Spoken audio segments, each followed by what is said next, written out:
Olá, queridos amigos e irmãos. Vamos hoje estar dando continuidade a nossos estudos aqui no livro de Hebreus. Nosso tema hoje será o capítulo de número 7, onde vai estar falando aqui o autor de Hebreus novamente a respeito de Melquisedeque. Convido você para fazer a leitura juntamente comigo e a gente vai comentando o texto.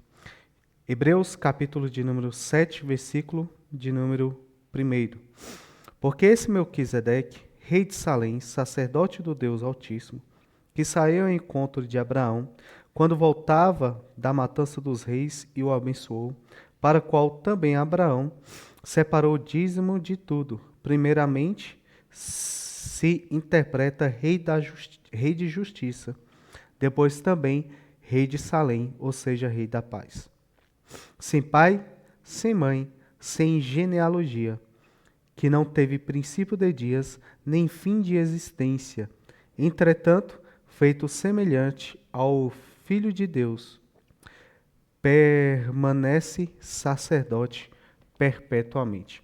Vamos estar levando nossa atenção para esse primeiro trecho aqui do capítulo, então. Algumas questões são bem curiosas aqui, que o autor, mais uma vez, está voltando aqui qual é o contexto e o pano de fundo. Voltando ao capítulo 110, versículo 4, daquela promessa de um sacerdote segundo a ordem de Melquisedeque. Então ele está conversando com os hebreus, ele está apresentando para os hebreus esse capítulo e com base nesse salmo, ele começa a construir aqui a sua argumentação a respeito do sacerdócio de Cristo, dizendo que Cristo ele é esse sacerdote segundo a ordem de Melquisedeque, retornando ao significado disso. Jesus Cristo é um sacerdote que também é rei, e Jesus Cristo também é alguém que esse versículo enfatiza, sem pai nem mãe e sem genealogia. O que isso significa quando nós nos referimos a Melquisedeque? O autor bíblico aqui não está defendendo que Melquisedeque seria um tipo de ser anômalo que nasceu desse mesmo, um tipo de rei imortal também. O que ele está se atentando aqui é para a narrativa da lei, na narrativa do texto bíblico. E ele vai ignorar qualquer outra possível tradição a respeito da história de Melquisedeque. Nesse sentido, Melquisedeque acaba sendo um representante de Cristo. Ele acaba representando como é Cristo. Cristo é o tipo perfeito, ele é esse atípico, essa representação de Cristo, como o autor quer mostrar aqui para a gente, quando ele diz, feito semelhante ao Filho de Deus. Então este Melquisedeque vai se assemelhar ao Filho de Deus. Em que sentido? E aqui a gente entende essa questão da diferença entre os dois sacerdócios. O sacerdócio de Arão é um sacerdócio, então, de descendência, e por ser um sacerdócio humano, com descendência, ele é imperfeito e incompleto. Em dois sentidos. Incompleto porque, quando um sacerdote morre, o seu descendente assume e se torna sacerdote. Esse sacerdote, então, tem que preparar a sua descendência para esse outro, para assumir quando ele partir. Então, ele não é um sacerdócio perpétuo, o sacerdócio da descendência de Arão. E ele é um sacerdócio também imperfeito, além de não ser perpétuo. Por que ele é um sacerdócio imperfeito? Porque é um sacerdócio feito por homens, e esse sacerdócio instituído por homens era um sacerdócio também pecador como aqueles homens para quem ele servia ali no templo. Então, todos os dias de manhã, antes do sacerdote oferecer os sacrifícios do povo, ele tinha que primeiro oferecer um sacrifício por si mesmo, para que depois ele viesse oferecer um sacrifício pelo povo. Essas são as duas características do sacerdócio de Arão: incompleto, não perpétuo e imperfeito.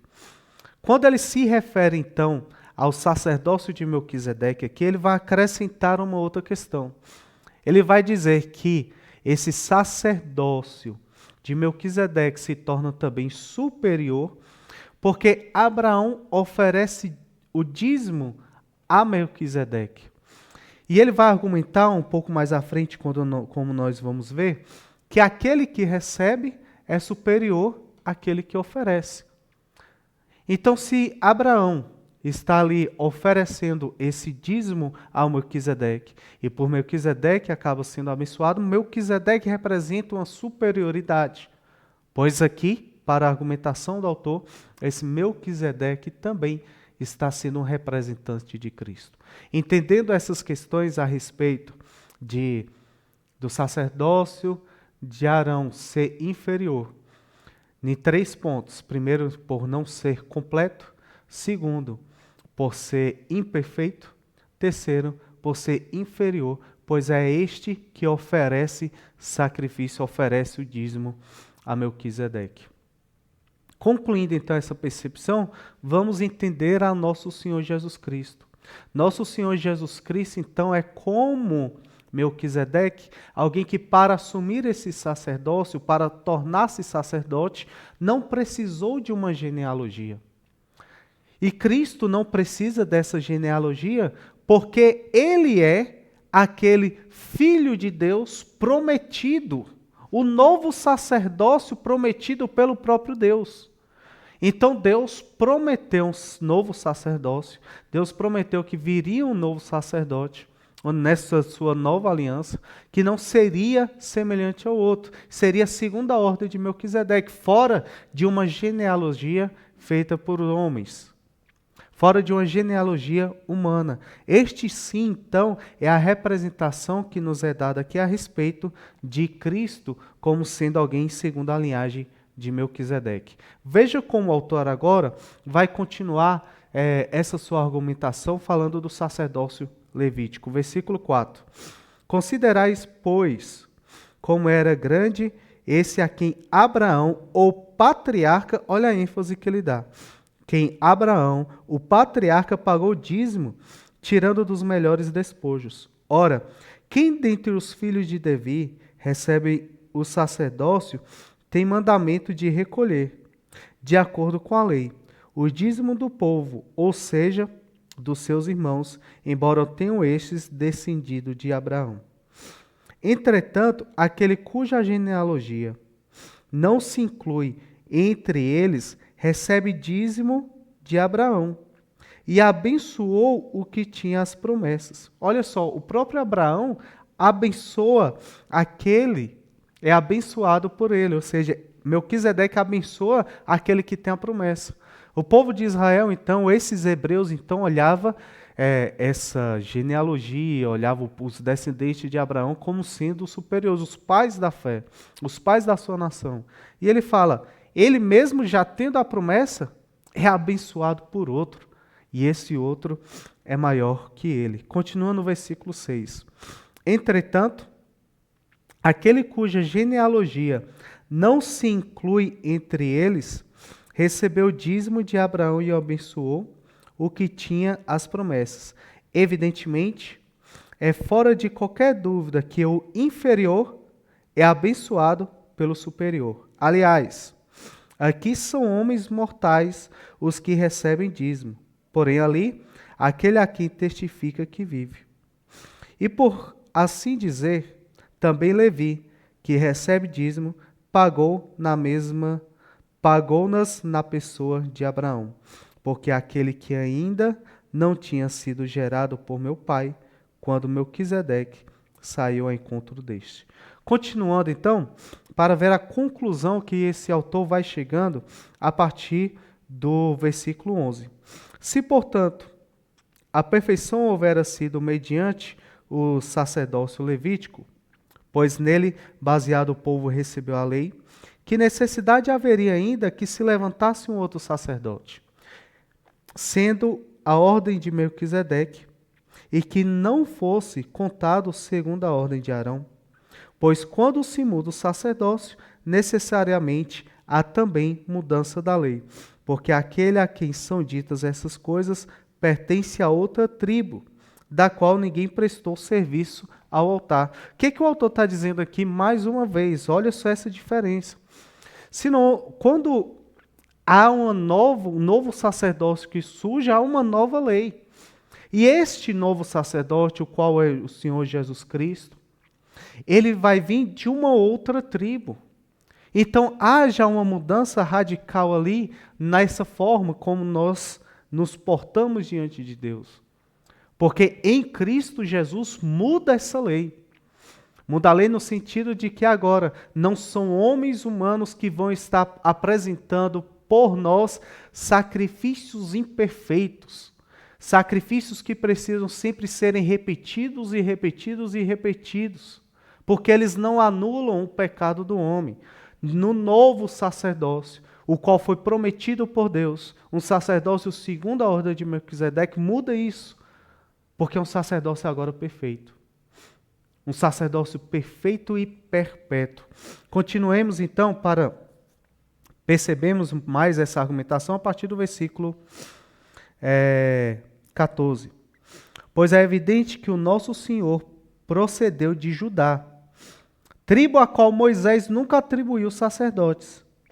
E isto é ainda muito mais evidente quanto à semelhança de Melquisedeque se levantou outro sacerdote, constituído não conforme a lei de mandamento carnal, mas segundo o poder de vida indissolúvel, porquanto se testifica, tu és sacerdote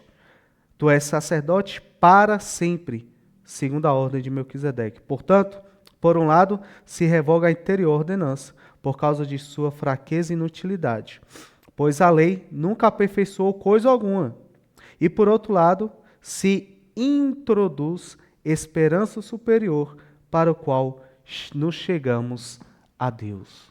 Nesse novo sacerdócio, então, temos uma esperança superior, na qual por meio de Cristo podemos chegar a Deus, na qual por meio desse novo sacerdote, que fez sacrifício, uma somente fez, esse sacrifício foi perpétuo, único e suficiente, para que todos os nossos pecados fossem perdoados. E uma vez que esse sacrifício foi feito, ele agora está agindo e governando e sendo nosso sumo sacerdote perpetuamente assentado à destra de Deus Pai. Conclui-se então, versículo de número 26, para arrematarmos. O autor vai nos dizer: com efeito, nos convinha um sumo sacerdote como esse, santo, inculpável, sem mácula, separado dos pecadores e feito mais alto que os céus, que não tem necessidade, como os sumos sacerdotes, de oferecer todos os dias sacrifício, primeiro por seus próprios pecados, depois pelo do povo, porque fez isso uma só vez por todas, quando a si mesmo se ofereceu. Porque a lei constituiu sumos sacerdotes a homens sujeitos à fraqueza, mas a palavra do juramento, que foi posterior à lei, constituiu o Filho perfeito para sempre. Concluímos então nesse momento, mais uma vez, essa outra argumentação que o autor está dando sobre a superioridade de Cristo com relação à antiga lei. A superioridade da graça com relação à antiga lei. Não é por meio agora da lei de sacrifícios repetidos que nós alcançamos a Deus, alcançamos a misericórdia, mas é tão somente crendo no nosso Senhor Jesus Cristo, entregando a nossa vida para Ele, estando debaixo do seu sangue, estamos protegidos pelo seu sacrifício, que nós fomos justificados, perdoados, que nós estamos agora fazendo parte desse sacerdócio universal de todos os santos, que por meio de Cristo, nosso intercessor, nosso sumo sacerdote, alcançamos a misericórdia e com Ele habitaremos lá na glória. Espero que esses estudos ajudem vocês a compreender um pouco melhor a respeito desse mistério, vamos dizer assim, que o autor de Hebreus nos coloca. E no nosso próximo estudo estaremos vendo mais sobre isso no capítulo de número 8. Deus abençoe e até a próxima.